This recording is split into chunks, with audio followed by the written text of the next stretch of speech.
آپ صلی اللہ علیہ وسلم نماز ادا فرما رہے ہیں اور دوران نماز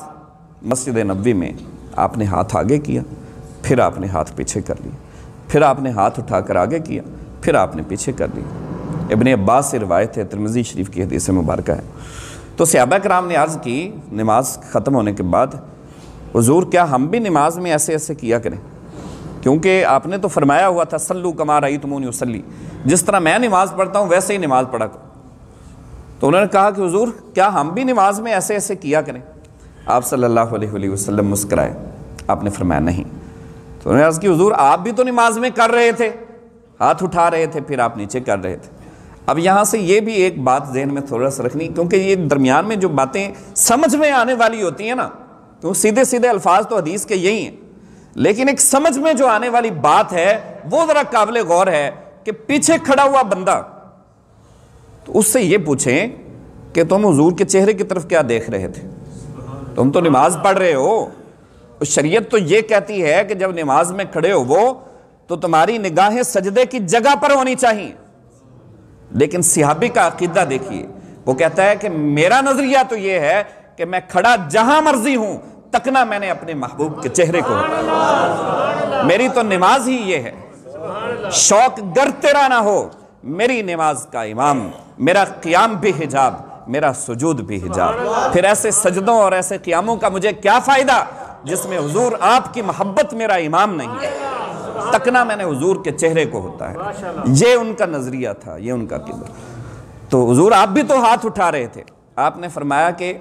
میرا ہاتھ تو جنت میں جا رہا تھا، فرمایا جنت میں مجھے کھجوروں کا خوشہ نظر آیا تو میں نے ہاتھ بڑھایا کہ اس کو توڑ لوں، مجھے اختیار دیا گیا، میں نے ہاتھ بڑھایا کہ اس کو توڑ لوں، پھر میں نے کہا کہ نہیں جنت میں ہی جا کر کھاؤں گا۔ دوبارہ پھر میں نے ہاتھ بڑھایا کہ چلیں توڑ لوں اس کو، لیکن ہاتھ پھر میں نے یہ سوچ کے پیچھے کر لیا کہ اگر میں کھا لوں گا تو میرے جو پیچھے کھڑے ہوئے چاہنے والے ہیں وہ اکیلے رہ جائیں گے، اس لیے میں نے ہاتھ پیچھے کر لیا۔ دوستو ذرا آپ غور کریں، یہاں پر فزکس کے اسپیشلسٹ اور میتھ کے جو دوست موجود ہیں، آپ جانتے ہیں عام سے ایک بات ہے، چھوٹی کلاس میں یہ بات پڑھائی جاتی ہے کہ یہ جو روشنی سفر طے کرتی ہے، تیز ترین دنیا کی سواری روشنی ہے، لائٹ جسے آپ کہتے ہیں، الیکٹریسٹی 1,86,000 کلومیٹر پر سیکنڈ سفر طے کرتی ہے، یعنی اتنی رفتار ہے۔ اگر آپ تربیلا ڈیم سے اس کا آن کریں تو ود ان سیکنڈ یہاں پر لائٹ آن ہو جائے گی، اور وہاں سے بٹن آف کریں تو یہاں پہ آف ہو جائے گی، اتنی سپیڈ ہے اس کی۔ 1 سیکنڈ میں 1,86,000 کلومیٹر یہ سفر طے کرتی ہے، اور مسلسل 6 ماہ تک یہ لائٹ روشنی کی رفتار سے اگر کوئی سفر کرتا رہے، ویسے حدیث میں بھی بتایا گیا ہے، یہ حدیث سے ساری باتیں لی گئی ہیں، آپ میرے پاس اتنا ٹائم نہیں ہے کہ میں وہ حدیث سناؤں کہ 500 سال تک مسلسل ایک گھوڑا اگر محو سفر رہے تو پہلے آسمان تک پہنچے۔ یہ اسی کی ڈیٹیل بتا رہا ہوں کہ دنیا کی تیز ترین سواری 6 ماہ تک، جس کی رفتار کا اندازہ میں نے آپ کو بتا دیا ہے، 1,86,000 کلومیٹر پر سیکنڈ سفر طے کرتی، 6 ماہ تک مسلسل یہ روشنی سفر کرتی رہے تو پہلے آسمان تک پہنچتی ہے۔ دوستو ذرا اپنے ذہن کو بڑا کیجئے گا، دوسرے آسمان کا فاصلہ پہلے سے ڈبل ہے، تیسرے آسمان کا فاصلہ، دونوں آسمانوں کے فاصلے کو ڈبل کریں تو پھر بنتا ہے، چوتھے کا تینوں آسمانوں کے فاصلے کو دگنا کیا جائے تو پھر بنتا ہے، 5ویں کا اسی طرح ان سے ڈبل، 6ویں کا ان سے دگنا، 7ویں کا ان سے دگنا۔ 7 آسمانوں سے کہیں اوپر جا کر سدرۃ المنتہا ہے، جہاں پر فرشتوں کی آخری حد ہے، جہاں پر جبرائیل امین کی آخری حد ہے، اس کا آخری مقام ہے سدرۃ المنتہا، اور اس سدرۃ المنتہا سے کہیں اوپر جا کر جنت ہے۔ یہ فاصلوں کی بات کر رہا ہوں میں، جو روشنی کے فاصلے ہیں، جو نوری فاصلے کہلاتے ہیں، کہیں اوپر جا کر جنت ہے۔ اور دوستو جنت، ہر بندے کی جنت مختلف ہے، میری جنت مختلف ہے، جو آپ کو جنت ملنی ہے وہ مختلف ہے، اور مختلف اللہ تعالیٰ فرماتے ہیں لہم درجات عند ربہم، یہ جنت سٹیپ وائز ہے، یہ مختلف درجات ہیں۔ ایک درجہ، دوسرا درجہ، تیسرا درجہ، یعنی جتنی جس کی محنت ہے، ایفرٹ ہے، جو اللہ کی عطا ہے، یہ درجوں کے اعتبار سے جنت اس کو ملی ہے۔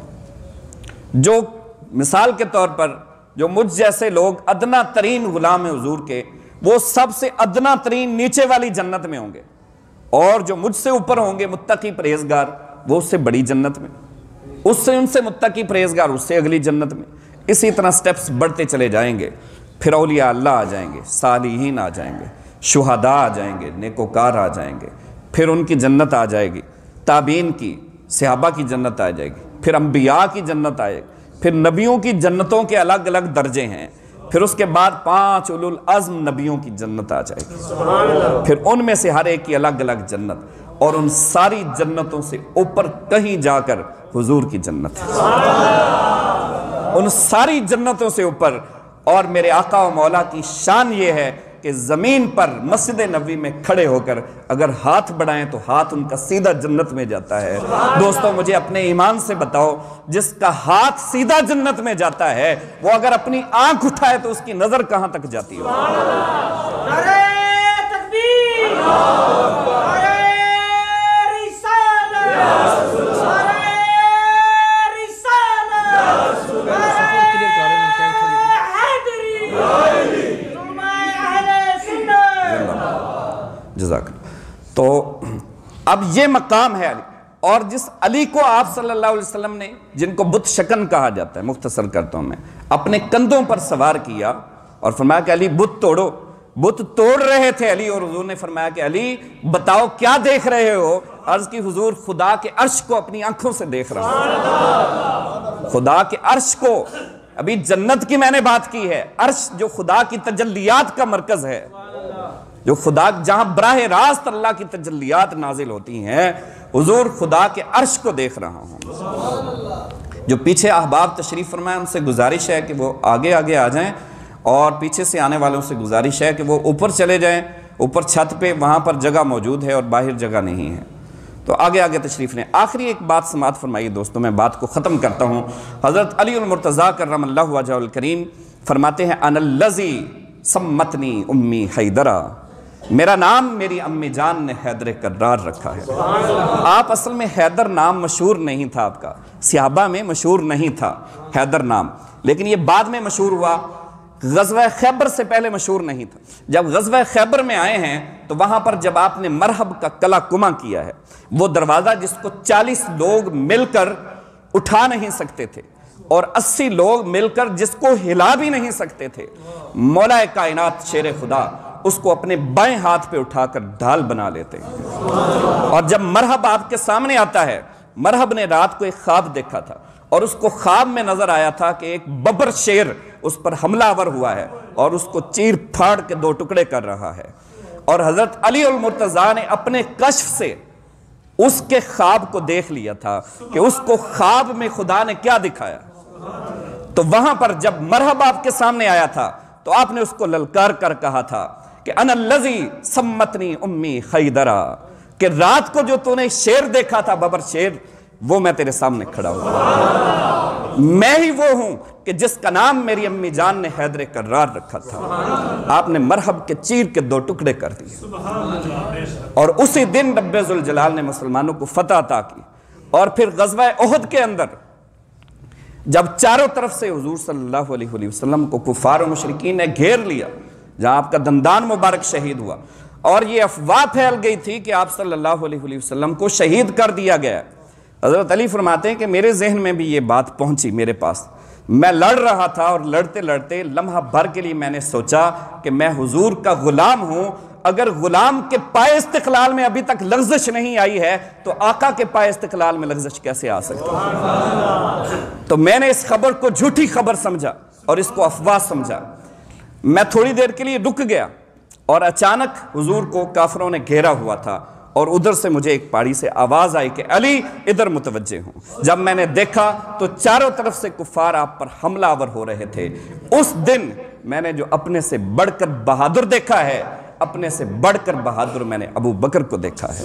وہ چاروں طرف سے کفار و مشرکین کے حملوں کا جواب دے رہے تھے اور دفاع کر رہے تھے، حضور کی حفاظت کر رہے تھے، اور حضور نے مجھے بلایا، وہاں پر یہ ناد علی آپ نے بولی، ناد علی جن مظہر العجائب تجد ہوا اللہ کا فن نوائب، وہاں پر یہ ناد علی ہے۔ حضور نے فرمایا کہ علی ادھر متوجہ ہوں۔ حضرت علی فرماتے ہیں کہ میں دوڑ کر گیا اور جا کر کافروں کے گروہ کو میں نے گاجر مولی کی طرح کاٹ کر رکھ دیا۔ ایک اور کافروں کا گروہ حملہ آور ہوا، اس کو بھی میں نے گاجر مولی کی طرح کاٹ کر رکھ دیا۔ تو وہاں پر پھر جبرائیل امین آئے اور انہوں نے یہ الفاظ کہے کہ لا فتح الا علی لا سیف الا ذوالفقار۔ حضور میں نے بڑے بڑے تلوار کے دھنی دیکھے ہیں، میں نے بڑے بڑے خوبصورت نوجوان دیکھے ہیں، میں نے بڑے بڑے جری جنگجو دیکھے ہیں، میں سارے انبیاء کے پاس جاتا رہا ہوں، 1,24,000 نبیوں کے پاس گیا ہوں، لیکن لا فتح الا علی لا سیف الا ذوالفقار، علی جیسا کوئی جری جنگجو نہیں ہے،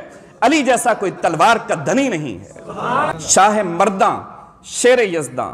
قوت پروردگار، لا فتح الا علی لا سیف الا ذوالفقار۔